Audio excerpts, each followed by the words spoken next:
Alors c'est parti, on va voir ensemble la fusion des marges en CSS, Margin Collapsing. Donc c'est un comportement qui a lieu, on peut appeler ça un bug ou pas, c'est plutôt un comportement, ça a été fait exprès. Tout le monde y va un peu de son petit grain de sable pour expliquer pourquoi, mais en gros ce serait pour gérer certaines marges plus facilement. Donc on va voir ce que c'est ensemble, on va mettre ça sur le côté, hop, et je vais vous montrer un petit peu de code. Donc pour ce qui est de l'index HTML, juste ici on a juste un container avec deux box. C'est vraiment tout ce qui se passe ici. Alors je vais juste rapprocher le micro un petit peu plus. Donc on a deux box qui sont juste ici. Ces box font une width de 425, une hauteur de 185, et elles sont dans un container qui a width fit content, donc qui fit le content qui est à l'intérieur, et qui est centré au milieu. Premier cas de figure, il y a deux cas de figure de fusion des marges, c'est quand deux marges sont situées au même endroit, c'est-à-dire que la box du haut va avoir une marge en bas, margin bottom, et la box du bas va avoir une marge en haut, margin top.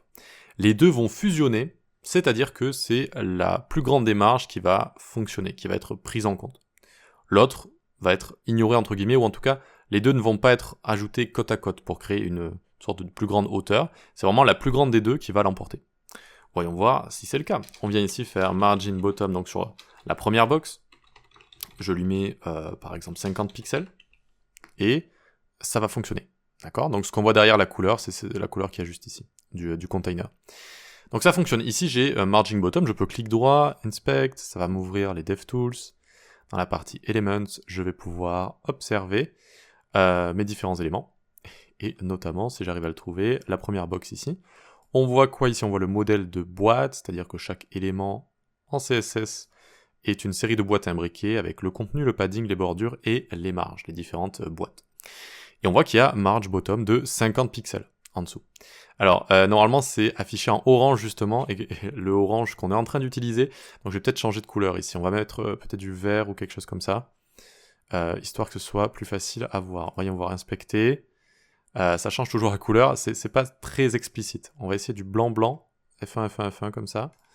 Ouais. Hop, on réinspecte. Et là, on voit que la couleur change. Vous voyez, quand vous passez sur la marge, c'est du orange qui est rajouté. Ok. Donc, on a 50 pixels en bas. Maintenant, si j'ai envie de provoquer cette fusion des marges, je vais mettre margin top ici, 200 pixels.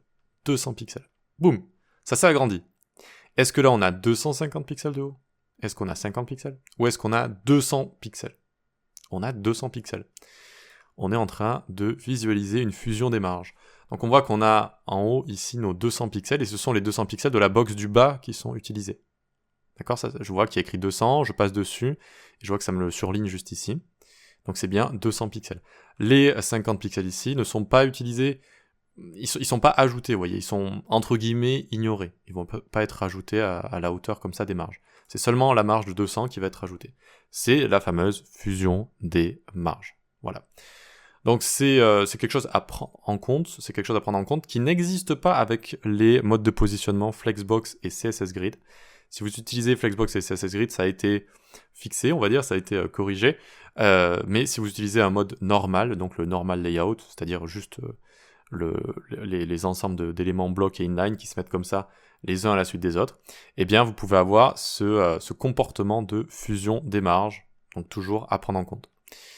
On peut avoir un second cas de figure un peu plus rare, où donc qu'est-ce qu'on va faire juste ici ? On a un container qui est juste là, on a un padding top également sur le body, on va le mettre en commentaire. Donc normalement voilà, ce sera collé tout en haut. Ok. On va enlever les marges juste ici, je vais juste les mettre en commentaire.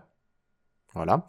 Et seulement pour la première box, je vais lui mettre un margin top de par exemple 200 pixels. Margin top 200 pixels.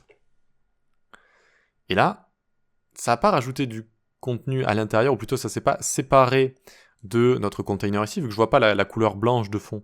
Ça s'est séparé par rapport au body, par rapport aux parents. C'est un petit peu étrange. Eh bien, c'est le second cas de figure des fusions des marges. C'est quand il n'y a pas de contenu entre la boîte juste ici et le container.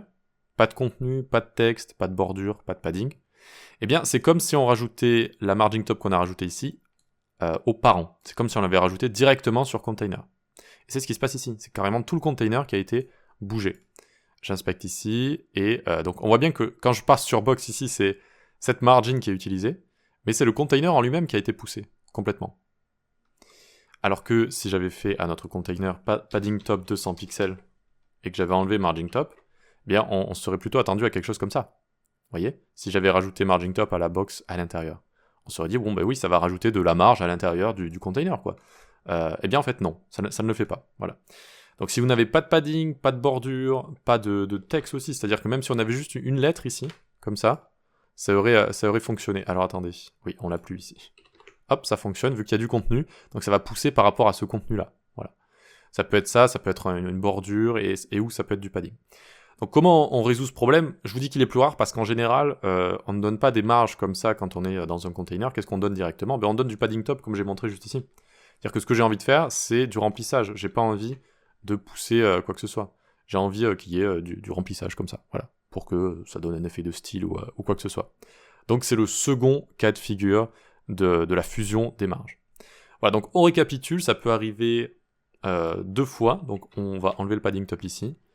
Quand une margin top et une margin bottom sont définis au même endroit, donc dans 2 éléments différents, 2 éléments de type bloc dans un normal layout, quand ils définissent une marge au même endroit, c'est la marge la plus grande qui l'emporte sur l'autre, et qui est utilisée. Ok. Et ensuite, quand on a un élément enfant qui met une margin top et qu'il n'y a pas de contenu entre l'élément enfant et l'élément parent, c'est comme si cette margin top était utilisée directement sur le parent, et donc ça va être appliqué comme ceci. Voilà. C'est un comportement tout simplement qu'il faut connaître, autant au niveau de votre code que même au niveau même d'entretien technique. J'ai déjà vu des questions comme ça. C'est simplement un comportement qu'il faut connaître, et qu'il faut savoir corriger. En général, c'est plutôt simple. On utilise soit Flexbox, soit CSS Grid, soit du padding ou ce genre de choses.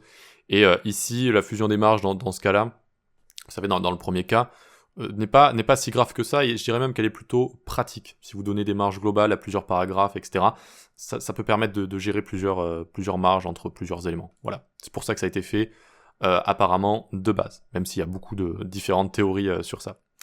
Voilà, pour ça, j'espère que ça vous a plu. Vous pouvez vous abonner à l'école du web où je propose plein de cours en ligne. Voilà, vous pouvez vous abonner, avoir accès à tout d'un coup directement, parcours, entraînement, etc. Et si vous préférez acheter les cours un par un, vous pouvez passer sur cette page également, que j'ai appelée liste des cours, qui propose tous les cours Udemy, donc tous les cours que j'ai aussi postés sur le site Udemy, que vous pouvez acheter un par un. Donc sur l'école du web, c'est un abonnement, sur Udemy, c'est des cours un par un. Donc c'est vraiment suivant ce que vous aimez, votre mode d'apprentissage. Voilà, on se dit à la prochaine. Alors il y a aussi la newsletter en description, le Discord pour parler développement web, faire des exercices, demander ou donner de l'aide. Et voilà, abonnez-vous, on se dit à la prochaine. Ciao.